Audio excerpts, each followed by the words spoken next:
پگڈنڈی ہو تو انسان کانٹوں سے کیسے سنبھل کر کے چلتا ہے، اپنے دامن کو کانٹے سے کیسے بچا کر چلتا ہے، تو جیسے کانٹوں سے بچنے والا دامن کانٹوں میں الجھنے نہ پائے اور اپنے دامن کو سمیٹ کر چلتا ہے، ویسے متقی حرام اور مشتبہ چیزوں سے اپنے آپ کو بچا کر کے شریعت کی راستے پر چلتا ہے، اس کو متقی کہتے ہیں۔ تقویٰ یہ ہے، پرہیزگاری یہ ہے۔ میرے پیارے آقا صلی اللہ علیہ وآلہ وسلم کے دیوانوں، آج تقوی پر گفتگو کر لیتے ہیں۔ اللہ کی خشیت جو ہے، اللہ کا خوف جو ہے، ہر گناہ سے انسان کو روکنے والا ہے۔ آج لوگوں کے پاس بڑے بڑے ٹائٹل تو رہے، بڑے بڑے القابات تو رہے، لیکن تقوی رخصت ہوا، خشیت رخصت ہوئی، اللہ کا خوف رخصت ہوا۔ یاد رکھیں، اللہ کے رسول مصطفیٰ کریم رؤوف الرحیم صلی اللہ علیہ وآلہ وسلم فرماتے ہیں، جو اللہ کے خوف سے روتا ہے تنہائی میں آنسو بہاتا ہے، اور اس کی آنکھ سے مکھی کے سر کے برابر آنسو نکلتے ہیں اللہ کی خشیت کی وجہ سے۔ جس کی آنکھ سے مکھی کے سر کے برابر بھی آنسو نکل جائے، اللہ اس کے وجود پر جہنم کی آگ کو حرام فرما دیتا ہے۔ میرے پیارے آقا صلی اللہ علیہ وآلہ وسلم کے پیارے دیوانوں، اللہ اکبر، آج لوگوں کا حال یہ ہے، اگر 500 کا نوٹ گم ہو جائے تو لوگوں کی آنکھوں میں آنسو آتے ہیں، بچہ مر جائے لوگوں کی آنکھوں میں آنسو آتے ہیں، دوست بچھڑ جائے لوگوں کی آنکھوں میں آنسو آتے ہیں، کاروبار میں نقصان ہو جائے لوگوں کی آنکھوں میں آنسو آتے ہیں۔ میں پوچھنا چاہتا ہوں، دنیا کے نقصان پر رونے والوں، کیا کبھی اللہ کے خوف سے بھی رونا آیا؟ کیا کبھی اپنی اعمال پر بھی رونا آیا؟ سن لو، ہمارے بزرگوں نے فرمایا، جو ہنستے ہنستے گناہ کرے گا، جو کہاں لگا کے گناہ کرے گا، وہ روتے روتے جہنم میں داخل کیا جائے گا۔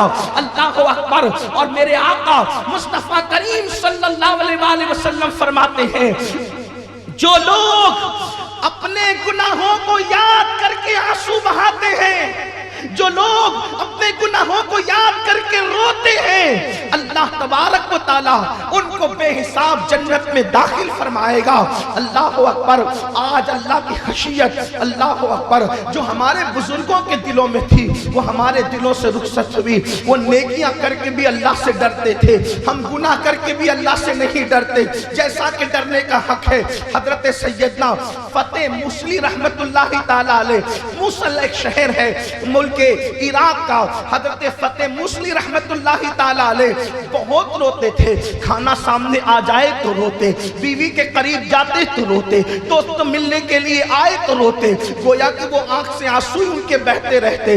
کسی نے کہا، اے حضرت فتح، آخر آپ کیوں روتے ہیں؟ آپ کی آنکھوں سے آنسو کیوں نکلتے ہیں؟ حضرت فتح موصلی فرماتے ہیں، اگر میرا اللہ مجھے حمام میں بند کرنے کے عذاب سے بھی ڈراتا تو بھی مجھے رونا چاہیے تھا، لیکن اللہ نے مجھے حمام میں بند کرنے کے عذاب سے نہیں ڈرایا، بلکہ اللہ نے تو مجھے جہنم میں قید کرنے کے عذاب سے ڈرایا۔ اللہ اکبر۔ ذرا سوچو تو صحیح، جن کی راتوں میں کبھی تہجد فوت نہ ہوتی ہو، جن کی کبھی تکبیر اولا فوت نہ ہوتی ہو، جن کی آنکھیں کبھی حرام چیزیں نہ دیکھتی ہوں، وہ تو راتوں کو آنسو بہاتے ہیں، وہ تو راتوں کو روتے ہیں۔ اور وہ قوم جو زنا کے اڈوں کو آباد کر رہی ہے، وہ قوم جو مسجدوں کو ویران کر رہی ہے، وہ قوم جو جوا کے اندر مبتلا ہے، وہ قوم جو سود کھا رہی ہے، وہ قوم اللہ اکبر جو خدا کی نافرمانی کر رہی ہے، اس قوم کو غرور اور گھمنڈ ہے کہ اگر ہم جنت میں نہ جائیں گے تو جنت میں کون جائے گا۔ آؤ، جن کو رسول اللہ نے جنت کی بشارتیں دی، ان کے دلوں میں اللہ کا خوف کتنا تھا۔ وہ عمر ابن خطاب رضی اللہ تبارک و تعالی عنہ، سیدنا فاروق اعظم، خلیفہ دوم، جس کا ذکر قرآن میں، جس کا ذکر توریت میں، جس کا ذکر انجیل میں، جس کے بارے میں اللہ کے رسول فرماتے ہیں، اپنی محفلوں کو عمر کے ذکر سے زینت دیا کرو، اپنی محفلوں کو عمر کے ذکر سے مزین کیا کرو۔ عمر کون؟ عمر ابن خطاب صاحب سب سنابل لکھتے ہیں ایک مرتبہ سیدنا جبریل امین رسول اللہ کے دربار میں حاضر ہیں اور ایسے میں سیدنا فاروق اعظم آتے ہیں تو حضرت جبریل کہتے ہیں یا رسول اللہ عمر آ رہے ہیں، میرے آقا عمر آ رہے ہیں۔ تو میرے سرکار نے فرمایا اے جبریل کیا میرے عمر کو آسمان والے بھی جانتے ہیں؟ اے جبریل کیا میرے عمر کو آسمان والے بھی جانتے ہیں؟ تو جبریل امین نے عرض کی یا رسول اللہ عمر کو زمین والوں سے زیادہ آسمان والے جانتے ہیں۔ تو میرے آقا نے فرمایا اے جبریل ذرا میرے عمر کی شان تو بیان کرو، میرے عمر کی شان کیا ہے؟ اس سے پتا چلا رسول اللہ کو صرف اپنی نعت مطلوب نہیں ہے، بلکہ جہاں حضور اپنی نعت کو پسند کرتے ہیں وہیں اپنے صحابہ کی منقبت کو بھی پسند فرماتے ہیں۔ سیدنا فاروق اعظم کی منقبت مصطفیٰ جان رحمت جبریل سے کہہ رہے ہیں جبریل تم بیان کرو میرے عمر کی شان۔ تو جبریل امین نے کیسے بیان کیا؟ فرعرض کرتے ہیں یا رسول اللہ اگر میں نوح علیہ السلام کی عمر کے برابر عمر لے کر آؤں، یعنی 1000 سال کی عمر لے کر آؤں اور عمر کی فضیلت بیان کروں تو 1000 سال ختم ہو جائے گی، عمر کی فضیلت ختم نہیں ہو سکتی۔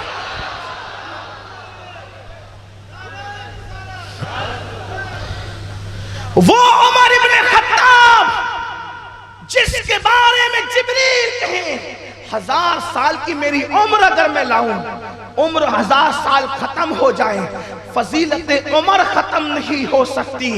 وہ عمر ابن خطاب اپنے بستر کے نیچے کوڑا رکھتے تھے، چابک، اور جب رات کو عمر ابن خطاب اپنے گھر آتے تو کوڑا نکال کے اپنے پیر پہ مار کر کہتے عمر بتا آج تو نے اللہ کی نافرمانی کتنی کی۔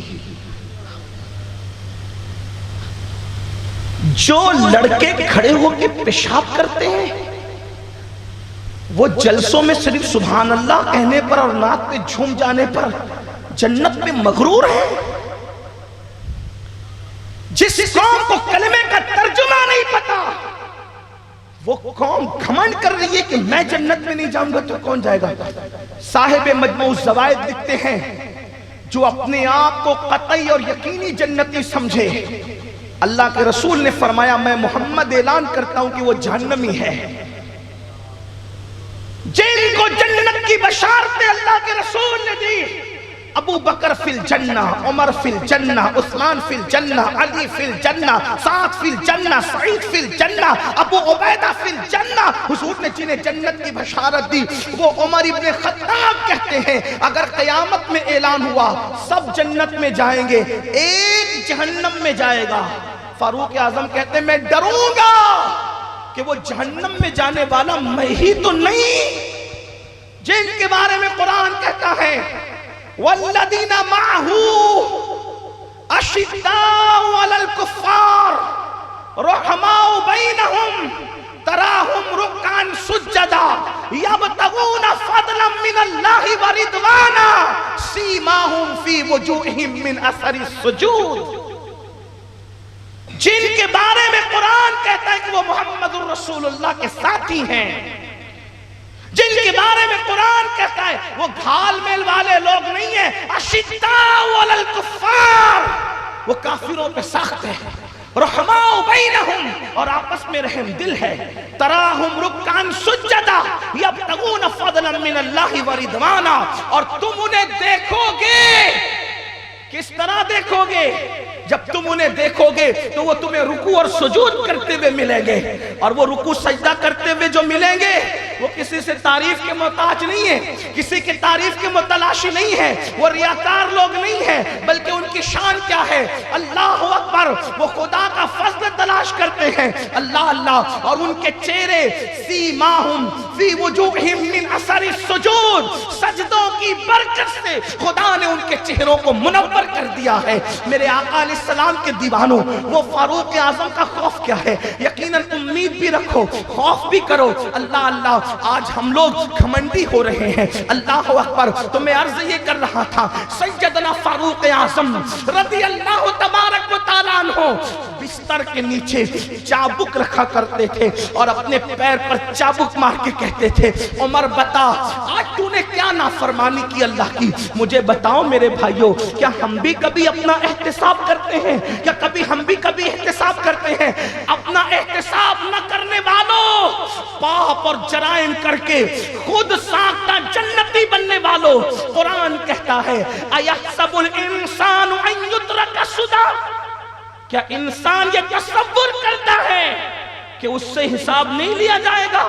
قرآن کہتا ہے فَمَن يَعْمَلْ مِثْقَالَ ذَرَّةٍ خَيْرًا يَرَهُ وَمَن يَعْمَلْ مِثْقَالَ ذَرَّةٍ شَرًّا يَرَهُ، ایک ذرے کے برابر نیکی کی ہوگی اللہ وہ بھی تمہیں دکھائے گا، ایک ذرے کے برابر جرم کیا ہوگا اللہ تمہیں وہ بھی دکھائے گا۔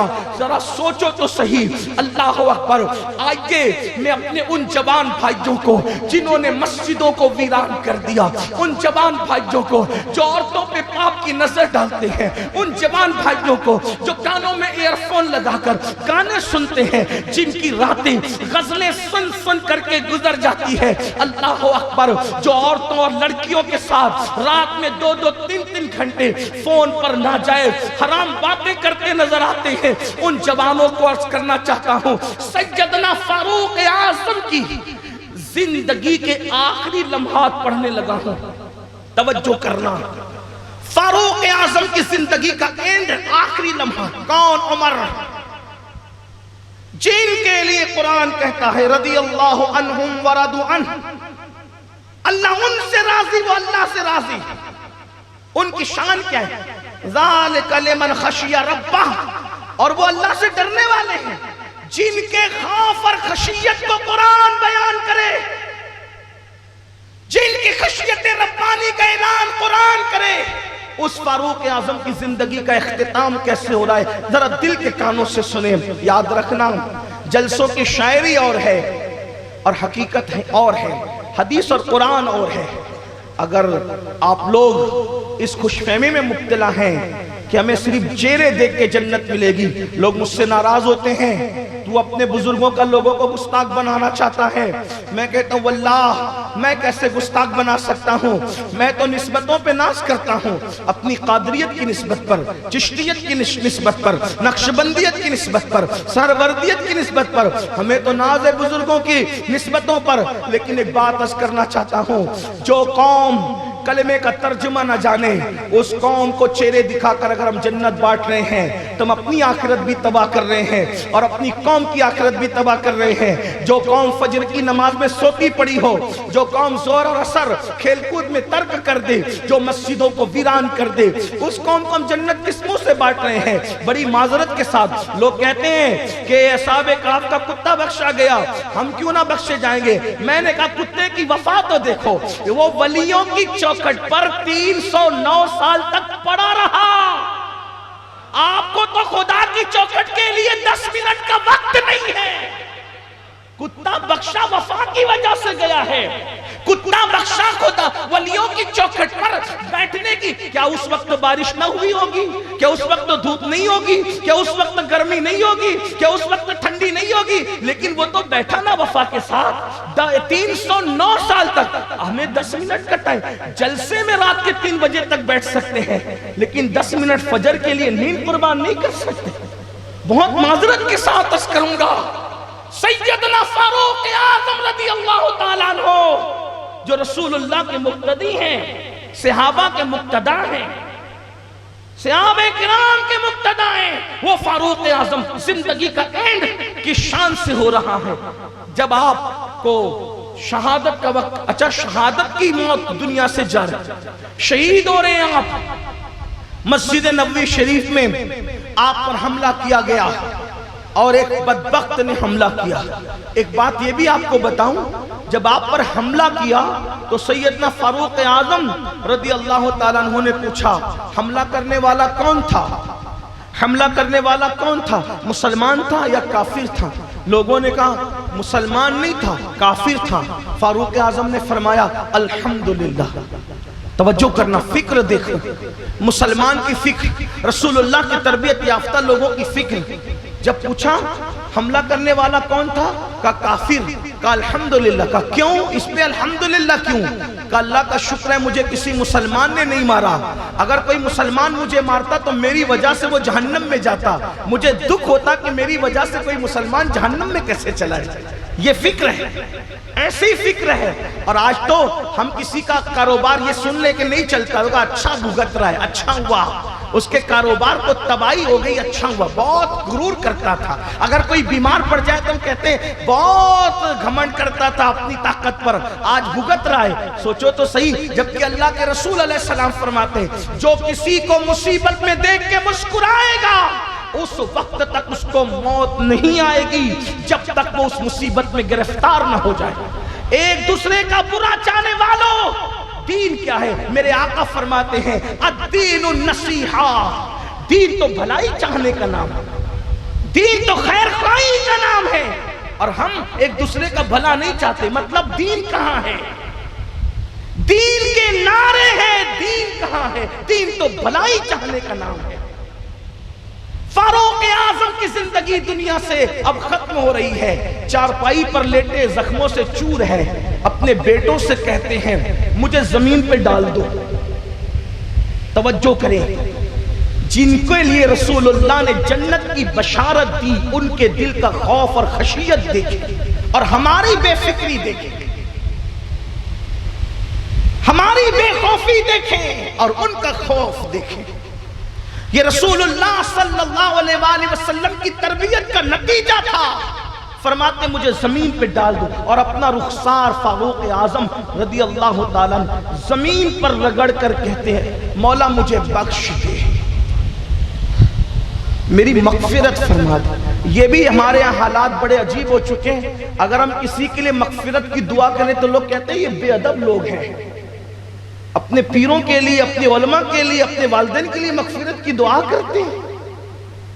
حالانکہ فاروق اعظم رضی اللہ تعالیٰ عنہ رخسار زمین پہ رکھ کر، رخسار، بلکہ ہمارے یہاں تو آج کل کے مرنے والے بھی رضی اللہ عنہ سے کم نہیں ہے. مغفرت کی دعا، مرحوم اور مغفور کی دعا تو ہم کسی کے لیے کر بھی نہیں رہے نا. جبکہ بدری صحابی دنیا سے رخصت ہوئے، حضرت عثمان ابن مظعون رضی اللہ تعالیٰ عنہ، تو ایک خاتون انصاریہ خاتون کہتی ہے اے اللہ کے بندے اللہ نے تجھے عزت دی. رسول اللہ نے ناراض ہو کے فرمایا تیرے پاس ثبوت کہاں سے ہے کہ اللہ نے اس کو عزت دی؟ اتنے یقین سے تو کہہ رہی ہے، امید نہیں کرتی. میں امید سے کہتا ہوں اور تو یقین سے کہہ رہی ہے. میرے بھائیوں مسلک یہ ہے، اسلام یہ، دین یہ ہے. امید کرے میں منع نہیں کرتا، لیکن تھوڑا ذرا اسلام پہ بھی توجہ کریں. ہم رسومات میں اتنے الجھ گئے، میرے جملے غلط لگے تو معاف کرنا، لیکن یہ حقائق. بدری کے لیے حضور کہہ رہے ہیں میں امید کرتا ہوں تو یقین کی بات کرتی ہے. اس لیے کہ خدا بے نیاز ہے. اس نے قرآن میں فرمایا اگر اللہ عیسیٰ ابن مریم اور مریم اور پوری دنیا کے انسانوں کو ہلاک کر دے اس کا کون پوچھنے والا ہے؟ جب شان بے نیازی پر آتے ہیں تو ایسی بات کرتے ہیں، اور جب کرم کرتے ہیں تو پھر یوں فرماتے ہیں سبقت رحمتی علی غضبی، کہ میری رحمت میرے غضب پہ سبقت لے گئی ہے. تو ہمیں جہاں رحمت پر توجہ ہونی چاہیے وہیں پر اس کی غیرت پر بھی توجہ ہونا چاہیے. میرے بھائیوں فاروق اعظم اپنے رخسار زمین پہ رکھ کر کہتے ہیں اللہ عمر کی مغفرت کر دے. اگر عمر کی مغفرت نہ ہوئی تو عمر کو حسرت ہوگی. وقت آخرت مغفرت کی بات عمر ابن خطاب کر رہے ہیں. اللہ عمر کی مغفرت کر دے. اگر تو نے نہ بخشا تو اس کو حسرت ہوگی. حضرت عبداللہ ابن عباس موجود نے کہا امیر المومنین آپ تو وہ ہیں جن کی وجہ سے اللہ نے اسلام کو اتنی فتوحات عطا کی کہ کسی کی وجہ سے عطا نہیں کی. تو فاروق اعظم کیا کہتے ہیں پتہ ہے؟ فرماتے ہیں یہ منقبت پڑھنے کا وقت نہیں ہے. اس وقت تو عمر کی تمنا یہ ہے کہ بس اللہ عمر کو نہ کوئی اجر دے نہ عمر کو کوئی عذاب دے. اگر اللہ نے عمر کو برابر سرابر چھوڑ دیا تب بھی عمر کامیاب ہوگا. یہ فاروق اعظم اپنے لیے عاجزی کر رہے ہیں، حالانکہ ان کے مرتبے بہت بلند. حضور نے ان کو جنت کی بشارت دی. فرمایا میں نے جنت میں عمر کا محل دیکھا. میں نے جنت میں عمر کا محل دیکھا، لیکن اس وجہ سے میں داخل نہیں ہوا کہ کہیں عمر غیرت نہ کرے، تو رو کر کہتے حضور میں آپ پہ کیسے غیرت کرتا؟ حضور نے ان کا محل دیکھا، محل کی بشارت دی، لیکن اللہ کی خشیت کتنی ہے۔ اور ہمارا کیا حال ہے؟ سود کے دھندے، موبائل پر جوا، رمی، جنگلی رمی۔ اللہ کے رسول علیہ السلام کے فرمان کا مفہوم ہے جو جوا کھیلتے ہیں ان کے ہاتھ سور کے خون میں رنگے ہوئے ہوں گے قیامت کے دن۔ جوا کھیلنے، سود کے دھندے کرنے والوں کے لیے امام اہل سنت نے فتاوی رضویہ شریف میں حدیث نقل کی، سود کے 70 درجے ہیں۔ کتنے؟ 70۔ سب سے کم درجہ یہ ہے کہ کوئی اپنی ماں کے ساتھ زنا کرے، سب سے کم۔ گویا کہ سود کا دھندا کرنے والا اس صف میں کھڑا ہوگا جو اپنی ماں کے ساتھ 70 مرتبہ زنا کرنے والے ہوں گے۔ شرم نہیں آتی لوگوں کو؟ خیال نہیں ہوتا؟ خدا کا خوف نہیں ہے؟ آپ مجھے بتائیں تو صحیح۔ علامہ ابن حجر مکی تو یہاں تک لکھتے ہیں کہ سود کے دھندے کرنے والوں کی قبروں پر شب قدر میں بھی عذاب ہوتا ہے۔ اللہ ان سے شب قدر میں بھی عذاب نہیں اٹھاتا، شب قدر میں بھی ان پہ عذاب ہوتا۔ آپ کہاں ہیں؟ ہم کہاں ہیں میرے بھائیوں؟ بغیر خدا کی خشیت اور خوف کے کوئی چارہ نہیں ہے۔ اللہ سے ڈرو۔ آپ کہیں گے ہم نہیں ڈرتے؟ امام غزالی فرماتے ہیں اللہ سے ڈر کی پہچان کیا ہے؟ کون کون اللہ سے ڈرتا ہے؟ میں طے نہیں کروں گا، آپ نہیں، ہمارے اسلاف طے کریں گے۔ امام غزالی کہتے ہیں اللہ سے ڈرنے کی پہچان یہ ہے خدا نے جس جگہ جانے سے تجھے روک دیا وہاں خدا تجھے نہ دیکھے۔ یہ نہیں کہا بندے نہ دیکھیں، اس لیے کہ بندے کے دیکھنے کی حیثیت اور اوقات کیا ہے؟ فرماتے خدا تجھے وہاں نہ دیکھے جہاں جانے سے اس نے تجھے منع کیا، وہاں نہ دیکھے، کیونکہ اس کا دیکھنا کیسا ہے؟ ان اللہ کان علیکم رقیبا، اللہ تم پر کڑی نگرانی کر رہا ہے، اور فرمایا ہوا معکم اینما کنتم، تم جہاں کہیں ہو اللہ تمہارے ساتھ، وہ تم پہ کڑی نگرانی کر رہا ہے۔ اس لیے فرمایا خشیت اور خوف خدا کی نشانی یہ ہے خدا نے تجھے جہاں جانے سے روک دیا وہاں تجھے خدا نہ دیکھے، اور جہاں آنے کا حکم دیا وہاں سے وہ تجھے غیر حاضر نہ پائے۔ یہ ہے خدا کا خوف۔ نعرے نہیں، زبانی دعوے نہیں، حقیقت یہ ہے جہاں آنے کا حکم ہے وہاں تم غیر حاضر نہ رہو۔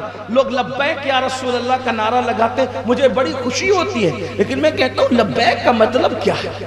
یا رسول اللہ میں حاضر ہوں، فجر میں غیر حاضر، ظہر میں غیر حاضر، عصر میں غیر حاضر، مغرب میں غیر حاضر، عشاء میں غیر حاضر، داڑھی رکھنے کا حکم ہے تو وہاں سے غیر حاضر، حلال کھانے کا حکم ہے وہاں سے غیر حاضر، اور پھر جلسے میں کہتے ہیں لبیک یا رسول اللہ، ہم حاضر ہیں۔ میرے امام اہل سنت کے پاس ایک شخص نعت لکھ کر کے لائے، اور نعت لکھ کر لا کر کہتے ہیں حضور میں نے لکھی ہے ذرا سن لیں، اس لیے کہ شاعروں کا مجاز ہوتا ہے جب تک وہ اپنا کلام سنا نہ دے تب تک انہیں چین نصیب نہیں ہوتا، اکثر بات ایسے، پھر اس پر داد جب تک نہ ملے اس وقت تک چین نہیں ملتا۔ امام کے پاس لائے، کون امام؟ کون امام؟ جو ہر فیلڈ کا امام، اگر فقہ پر وہ قلم اٹھائے تو اپنے وقت کا وہ ابو حنیفہ ثانی نظر آئے، اگر وہ علم حدیث میں بات کرے تو امیر المومنین فی الحدیث نظر آئے۔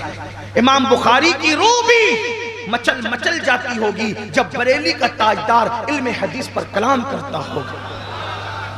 کون امام اہل سنت جو تصوف کی بات کرے تو غزالی، رازی اور رومی کی روحیں مچلتی ہوگی کہ 14ویں صدی میں خدا نے کسی کو ایسا بھی پیدا فرمایا۔ وہ اپنے وقت کا شیخ المشائخ، بلکہ کوئی اور کتاب نہ دیکھیں، وہ صرف ہدایت بخشش لوگ اٹھا کر کے پڑھ لے، ان کی شاعری میں بھی فقہ، تصوف، حدیث کی جولانیاں نظر آتی ہے۔ اس امام کے پاس لوگ لکھ کر لائے اور کہا کہ میرا کلام سن لیں۔ امام نے کہ میں تو کسی کو سنتا نہیں ہوں، میں سنتا نہیں ہوں کسی کو، شورا سے بھی اگر ہو تو، حالانکہ میں نصیحت کے قابل آدمی نہیں ہوں، میری اوقات ہی نہیں، سب سے برا میں ہی ہوں، لیکن بزرگوں نے بٹھا دیا اور بزرگ لوگ بٹھا دیتے ہیں تو اپنے آپ کو مخاطب کر کے آپ کو بھی کچھ نصیحت کے جملے کہہ دیتا ہوں، لیکن کہتا ہوں شورا سے بھی ذرا سنبھل کر، اس طرح جنت نہ بانٹو۔ اس طرح جنت نہ بانٹو، اپنے کو کوئی حق نہیں ہے جنت بانٹنے کا۔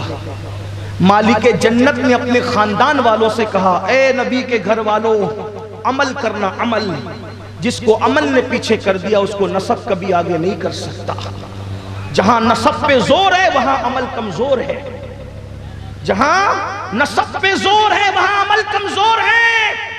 اپنے نسب کو نہ لانا، صرف ایسا نہ ہو کہ لوگ عمل لائے اور تم صرف نسب لاؤ۔ جس کو نسب نے پیچھے کر دیا، عمل نے پیچھے کر دیا، اس کو نسب آگے نہیں کر سکتا۔ عمل کرنا، عمل۔ نبی کے گھر والوں نے پھر نبی کی بات کو اتنا سیریس لیا کہ ہر دور میں نبی کے گھر والے اتنے بڑے عامل تھے کہ ان سے بڑا عمل کرنے والا دنیا میں کسی کو دیکھا ہی نہیں گیا۔ عورتوں میں سیدہ فاطمہ سے بڑھ کر عبادت گزار کسی نے نہیں دیکھا۔ ایک رات میں وہ ایک سجدے میں پوری رات گزار دیتی ہے نا۔ مولا علی سے اللہ اکبر، پھر انہوں نے جو عبادت کی، امام حسین نے جو عبادت کی، امام زین العابدین نے جو عبادت کی، میرے مرشد غوث اعظم شیخ عبد القادر جیلانی نے عشاء کے وضو سے 40 سال تک فجر کی نماز پڑھی۔ یہ کسی اور خاندان میں نہیں ہے، نبی کے خاندان میں۔ 70 سال تک جاگنے والے معین الدین اجمیری کسی اور کے گھرانے میں نہیں ہے، میرے نبی کے گھرانے میں۔ بلکہ یہ بھی کہہ دوں کہ نیزے پہ قرآن سنانے والا شہزادہ کسی اور کے خاندان میں نہیں ہے، مصطفیٰ جان رحمت کے خاندان۔ وہ نیزے پہ قرآن سناتے ہیں، توجہ، وہ نیزے پہ قرآن سناتے ہیں، اور ہم لوگ اپنے میں ہاتھ نہیں اٹھواؤں گا لیکن اپنے ایمان والے دل پہ ہاتھ رکھ کے سوچو، آج سے پہلے قرآن کب پڑھا تھا؟ حسینی ہونا، آج سے پہلے قرآن کب پڑھا تھا؟ اپنے آپ میں ڈوب کے سوچو۔ ٹیجے پہ قرآن پڑھتے ہو، صرف چہلم اور دسویں میں پڑھتے ہو، گھر کی اوپننگ پہ پڑھتے ہو، اسی لیے قرآن ہے۔ قرآن کو تعویذ بناتے ہو، اسی لیے قرآن ہے۔ قرآن آیا کس لیے تھا؟ اس کو کہا ہے، اس کو رکھا کہاں؟ قرآن طاقوں میں رکھنے کے لیے تو وہ تو زندگی میں شامل کرنے کے لیے تھا نا۔ ہاں، لیکن ہم نے، میں یہ نہیں کہتا تیجے پہ نہ پڑھو، میری بات کا مفہوم مخالف مراد نہ لینا۔ الحمدللہ میں سنی ہوں اور پشتینی سنی ہوں، ہاں یہ بات یاد رکھیے، لیکن سن لو، حقائق تو حقائق ہے نا، حقیقتیں حقیقتیں میرے عزیز میرے بھائی۔ اللہ اکبر۔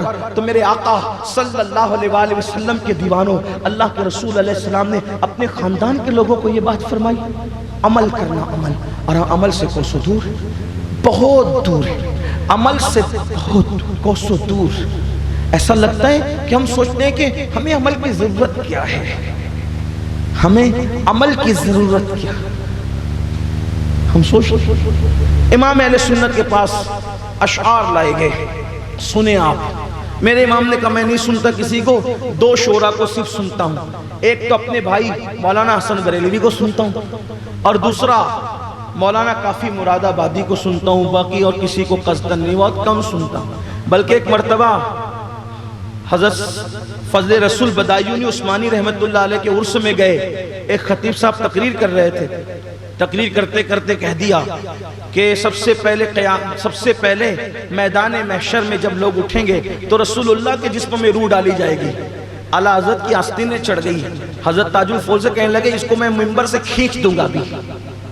امام اہل سنت کا مزاج یہ تھا کہ میں اس کو منبر سے کھینچ دوں گا۔ یہ کہتے ہیں سب سے پہلے روح مصطفیٰ جان رحمت کے جسم میں ڈالی جائے گی، اس سے تو حیات النبی کا انکار لازم آتا ہے۔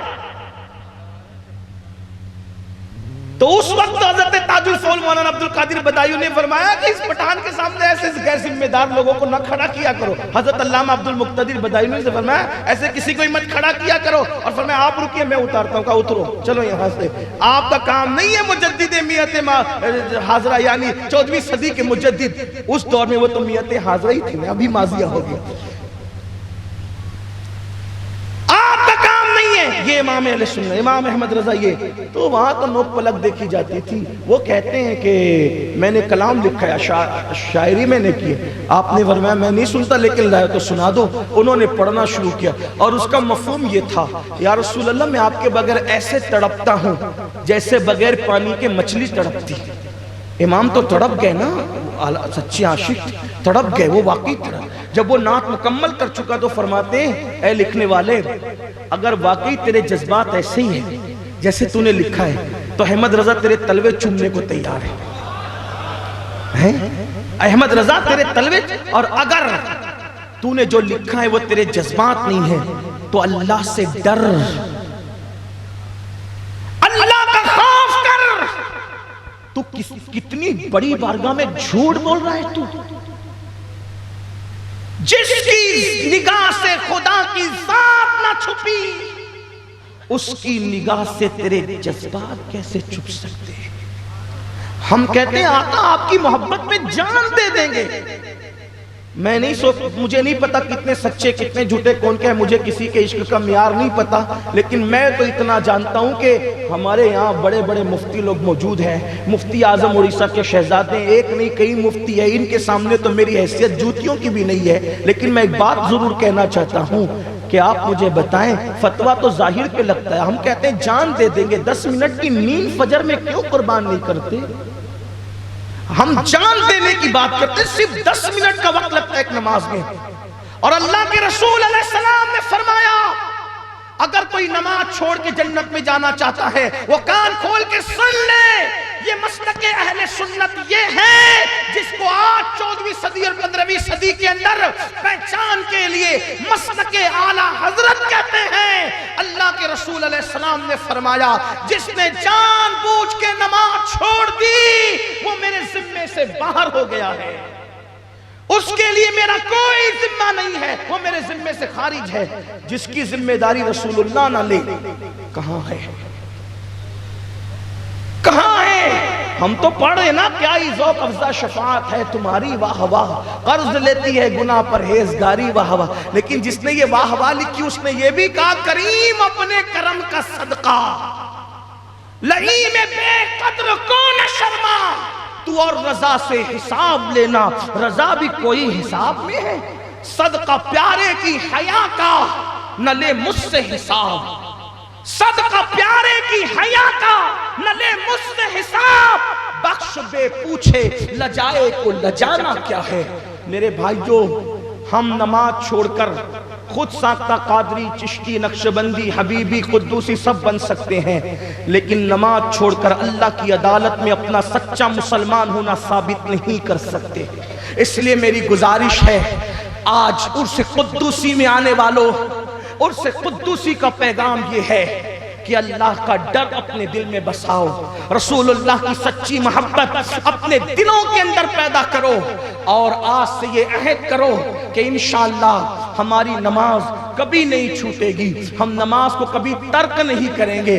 افسوس ہوتا ہے مجاہد ملت کے پڑوس میں رہتے ہیں، کیا مجاہد ملت نے کبھی نماز کو ترک کیا؟ افسوس ہے مفتی اعظم کا دم بھرتے ہیں، کیا مفتی اعظم نے کبھی نماز چھوڑی؟ حضور مفتی اعظم نے ٹرین چھوڑ دی، نماز نہیں چھوڑی، سواریاں چھوڑ دی، نماز نہیں چھوڑی۔ افسوس ہے ہم کہاں ہیں؟ اور یاد رکھنا، ایک روایت پڑھ کے اپنی گفتگو مکمل کرتا ہوں، ختم کرتا ہوں، بلکہ دل کے کانوں سے سنیں۔ صاحب درۃ الناصحین اپنی کتاب میں اس روایت کو لکھتے ہیں جس کو میں اپنے الفاظ کے جامع میں بطور مفہوم پیش کر رہا ہوں۔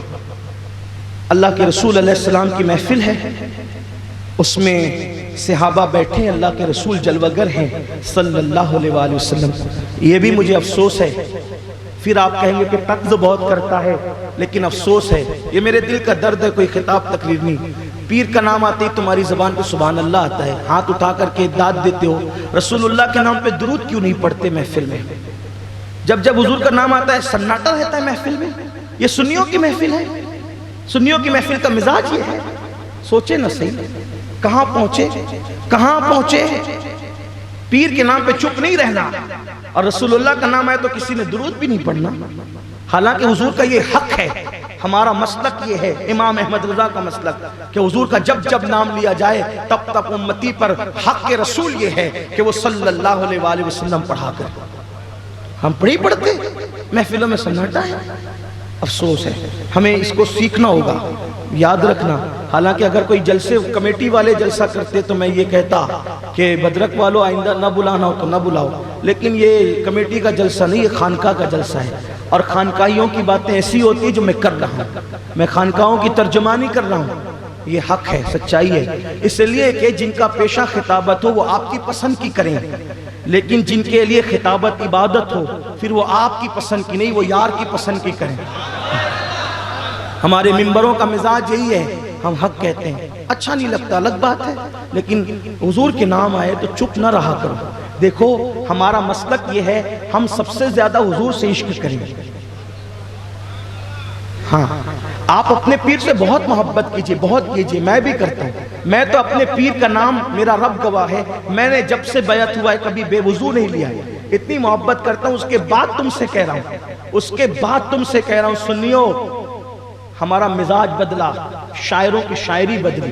رسول اللہ کے نام پر 5 شعر پڑھے گا، کسی کی توجہ ہی نہیں، پیر کے نام پہ پڑھے گا تو لٹاتے ہو۔ پھر وہ پاگل ہے جو حضور کے نام پہ پڑھے گا، وہ تو آپ کے پیر ہی کی تعریف کرے گا نا، پھر نہیں بھی کچھ ہوگا تو جھوٹی گڑ گڑ کے لائے گا، ہے نا، کیونکہ اس کو مل پیسے رہا ہے۔ اگر ہم حضور کے نام پہ دیں، اور میں کہتا ہوں ہمارا پیر کیا اور ہم کیا، سب کی نسبتیں فنا ہے، مصطفیٰ جان رحمت کی نسبت ہے۔ ہمیں تو پیغام دیا گیا نا، پیدر مادر برادر جان و مال ان پر فدا کرتے، ہمارا پیغام ہے۔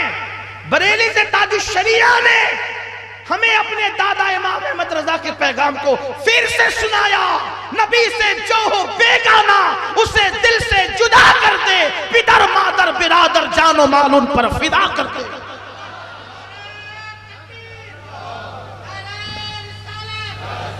میری گزارش ہے اپنے پیر سے سب سے زیادہ محبت کرو، لیکن محفل میں یہ کبھی نہیں ہونا چاہیے کہ آپ کو دیکھ کر کسی کو یہ لگے کہ آپ پیر پر رسول اللہ پہ کسی کو ترجیح دے رہے ہیں، یہ بات، ورنہ آپ لاشعوری طور سے مسلک اعلیٰ حضرت سے ہٹ جائیں گے۔ مسلک کا نعرہ تو زبان سے ہوگا، لیکن مسلک اعلیٰ حضرت سے عملی طور پہ آپ ہٹ جائیں۔ مسلک اعلیٰ حضرت تو یہ ہے، مورا تن من دھن سب پھونک دیا، یہ جان بھی پیارے جلا۔ مسلک اعلیٰ حضرت تو یہ پیر کے عرس میں جا رہے ہیں اور پتہ چلا کہ وہاں کوئی رافضیت زدہ شخص عرس میں شامل ہونے والا ہے، نواب رامپور کی شکل میں، تو آپ نے فرمایا پیر کے عرس میں جانا فرض نہیں ہے، لیکن رسول اللہ کے اصحاب سے دور رہنا ہم پہ فرض کیا گیا۔ اس سال عرس ترک کر دیا، نہیں یہ ہے، یعنی حضور پہ سب قربان کر دو، حضور پہ سب قربان کر دو، مورا تن من دھن سب پھونک دیا، یہ جان بھی پیارے جلا جانا۔ تو عرض یہ کر رہا تھا میرے بھائیوں، درود کی بات نکلی، جب بھی حضور کا ذکر آئے تو کیا کہا کرو؟ صلی اللہ علیہ وآلہ وسلم۔ آپ سے یہ بھی گزارش ہے، کیا کہا کرو؟ صلی اللہ علیہ وآلہ وسلم۔ حضور علیہ السلام فرماتے ہیں مجھ پہ تنہا تنہا درود نہ پڑھا کرو، میری آل کے ساتھ ملا کے درود پڑھا کرو۔ تو اس لیے تھوڑا سا اس پر بھی ہمیں توجہ ہونا چاہیے، صلی اللہ مل کے صلی اللہ علیہ وآلہ وسلم، اس کا خیال کریں۔ تو حضور علیہ السلام کی محفل ہے، بات میرا وقت ختم ہو گیا، مجھے پہنچنا ہے وقت پہ، دعا کریں کہ پہنچ جاؤں ورنہ کل کا پروگرام مس ہو سکتا ہے، لیکن میں وہ روایت پڑھ دوں مختصر اختصار کے ساتھ۔ محفل رسول ہے صلی اللہ علیہ وآلہ وسلم، ایک شخص روتے ہوئے جوان آتا ہے، حضور کی عادت تھی کسی کی آنکھ میں آنسو نہیں دیکھ سکتے تھے، آنسو دیکھا تو پوچھا کیوں رو رہا ہے؟ اس نے عرض کی حضور میرے باپ کا انتقال ہو گیا اور نہ کوئی کفن پہنانے والا ہے نہ کوئی غسل دینے والا ہے۔ تو سرکار علیہ السلام نے صدیق اکبر اور فاروق اعظم سے کہا تم دونوں جاؤ اور اس دیہات میں جا کر اس کو غسل دو، کفن پہناؤ۔ جب دونوں گئے صدیق اکبر اور فاروق اعظم، تو جیسے کپڑا ہٹایا غسل دینے کے لیے تو کیا دیکھا؟ اس کا منہ کالے سور کی طرح ہو گیا، میت کا منہ کالے خنزیر کی طرح ہو گیا۔ دونوں رو پڑے، پیروں کے نیچے سے زمین نکل گئی۔ ایسے میں انہوں نے رسول اللہ کے پاس صلی اللہ علیہ وآلہ وسلم قاصد بھیجا، حضور یہ تو کالے سور کی طرح ہو گیا اس کا منہ، ہم کیسے اس کو غسل دیں، کیسے کفن پہنائیں؟ حضور علیہ السلام خود آئے، خود تشریف لائے، سر بالی انہیں رحمت کی ادا لائی ہے، حال بگڑا ہے تو بیمار کی بن آئی ہے، ان کی زلفیں نہیں رحمت کی گھٹا چھائی ہے، ان کے ابرو نہیں دو قبلوں کی یکجائی ہے۔ حضرت حضور آئے، دعا کی اللہ اس کا منہ ٹھیک کر دے، درست کر دے۔ اس کا منہ ٹھیک ہو گیا، اس کو غسل دیا گیا، کفن پہنایا گیا۔ غسل اور کفن کے بعد پھر لوگوں نے نماز جنازہ پڑھ لی۔ کسی نے چپکے سے دھیرے سے کہا غسل سے پہلے تو منہ سور کی طرح ہو گیا تھا، اب نماز جنازہ کے بعد دیکھ بھی تو لو، چیک بھی تو کر لو اس کا منہ کیسا ہے۔ جب کپڑا ہٹایا تو پھر دیکھا واپس سے اس کا منہ کالے خنزیر کی طرح، کالے سور کی طرح۔ صاحب درۃ الناصحین نے کہاں تک انصاف کیا یہ تو وہ جانے، لیکن انہوں نے لکھا، علامہ عثمان ابن حسن علیہ رحمہ نے اپنی کتاب میں، اس کا منہ نماز جنازہ کے بعد پھر کالے سور کی طرح ہو گیا۔ تو صحابہ کرام رو پڑے، عرض کی یا رسول اللہ صلی اللہ علیہ وآلہ وسلم، اس کا منہ بار بار کالے سور کی طرح کیسے ہو جاتا ہے؟ میرے آقا نے فرمایا میرا اللہ کسی پہ ظلم نہیں کرتا، میرا اللہ کسی پہ ظلم نہیں کرتا، وہ اپنے بندوں سے بہت محبت کرتا ہے۔ اس کے بیٹے سے پوچھو اس کا منہ بگڑتا کیوں ہے؟